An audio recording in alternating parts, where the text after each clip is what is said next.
Hi everybody and welcome to this week's Tune In Tuesday. I'm currently on Porthcothan Bay Beach where we've just been notified by volunteers Hayley and Celine that a massive ghost net has been washed in on Porthcothan. Due to the really bad storms that we've had recently, 4 times this week we've had notifications come through that ghost nets have been washing up on our local beaches. So we're going to head down there now to see what we can find, if we can find it, and if we can pull it up the beach into the Beach Guardian truck. Wish us luck! It's pretty windy as you can see down here on Porthcothan, but we're just heading down the right side of the beach to find the net.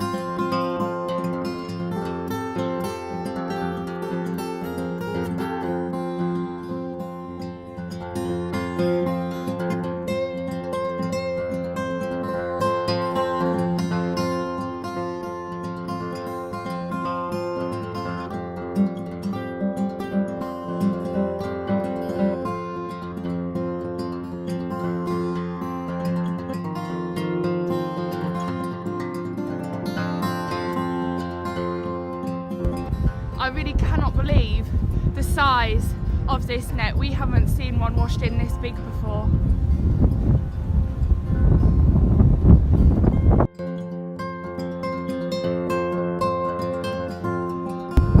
You might not be able to hear me because it's quite windy, but I've just climbed a little ledge to show you just how big this net is. It is absolutely huge.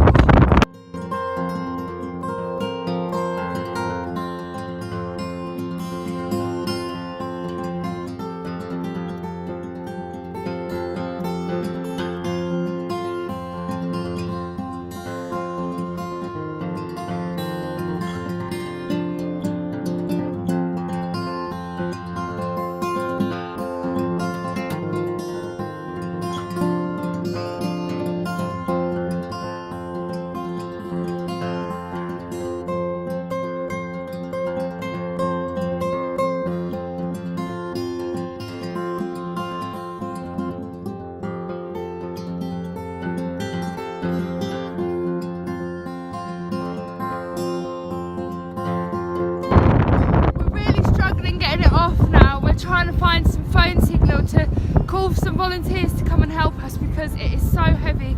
There's absolutely no way that we can carry it all the way up the beach to the truck on our own.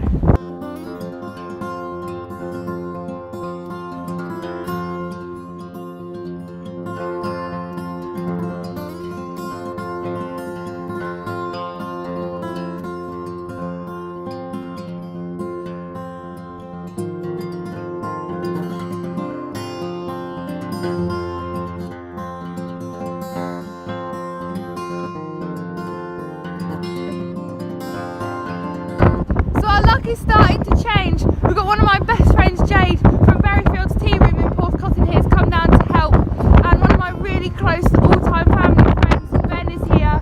We're cutting up the net into smaller pieces so we can carry them up the beach, and it's stopped raining and the sun's even starting to come out, so we're finally getting somewhere.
Oh my goodness.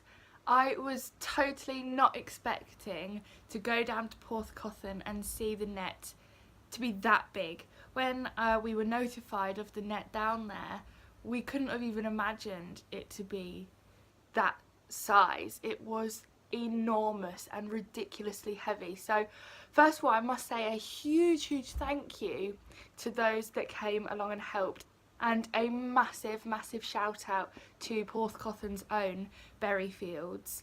We absolutely could not have done it without your help, so thank you so much.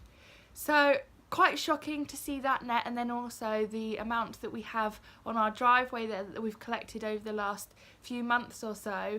I guess we're now at the point where we have to talk about, well, what next? What can we do to prevent this? So one of the first things that I'd like to address is, what do we do now in Cornwall or anywhere else in the country really when these big nets are washing up in storms? Because we see almost every day groups everywhere having troubles with ghost netting washing up and people struggling to carry it on their own, getting it off the beach, and then what do we do with it after that?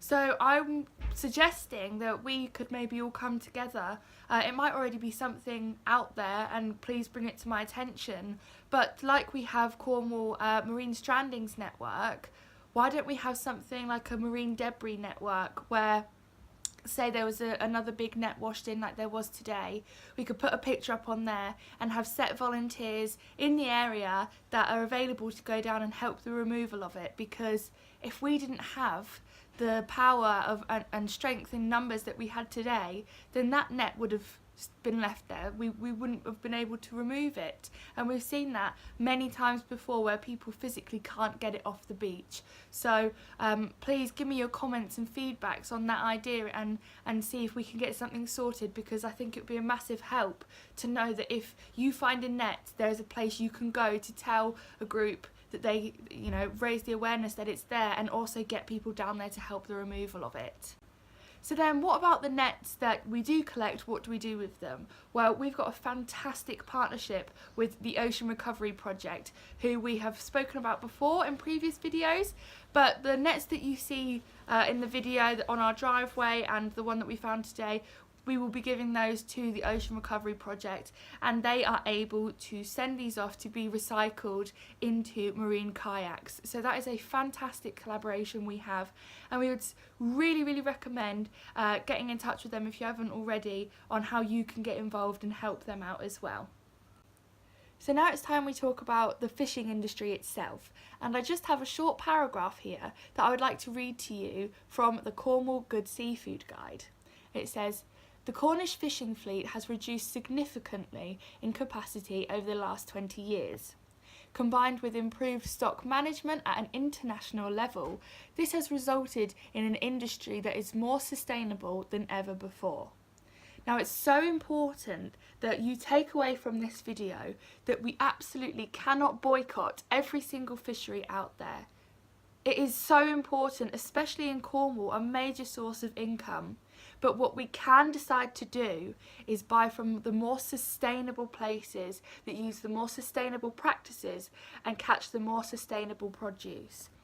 The Cornwall Good Seafood Guide is an excellent resource that is out there for everybody to see. I'm going to put the website in the description here. I would strongly suggest that everybody can go and look on the Cornwall Good Seafood Guide website, have a look, see what fish are sustainable at the moment, and always buy locally. There are so many other ways that we can try and improve the sustainability of our fisheries. For example, in Ireland, under the Clean Oceans Initiative from the European investment banks, they are now incentivising fishermen to bring in any litter they catch in their nets and also recycle end-of-life nets. But in England, fishermen have to pay to bring in ghost gear. Now, to me, that does not incentivise them at all to bring it in. Why can we not adopt the very same initiative that they are currently running in Ireland? Also, when you think about it, farmers are incentivised to be the stewards of the land, to cultivate the land in a more sustainable way. But I don't feel like fishermen are viewed in the same way. Surely we should be incentivising the fishermen in the exact same way that we help the farmers and encourage them to maintain and care for the land. So there's lots and lots of things to think about there. And if you have any ideas, then please do comment them below. As always, we love hearing your feedback, and there are definitely conversations that need to be had. Also, it is Science Week, and we had the absolute pleasure of launching Science Week yesterday in Newfold School up in Greater Manchester, and we were absolutely overwhelmed and so inspired by the efforts up there by the staff and students. So really impressive work, and we were so thrilled to be up there. If you have been doing something special for Science Week, then please do comment it below. We would love to hear what you've been getting up to. So thank you so much for watching this week's Tune In Tuesday video, and I'll see you next week for next week's episode.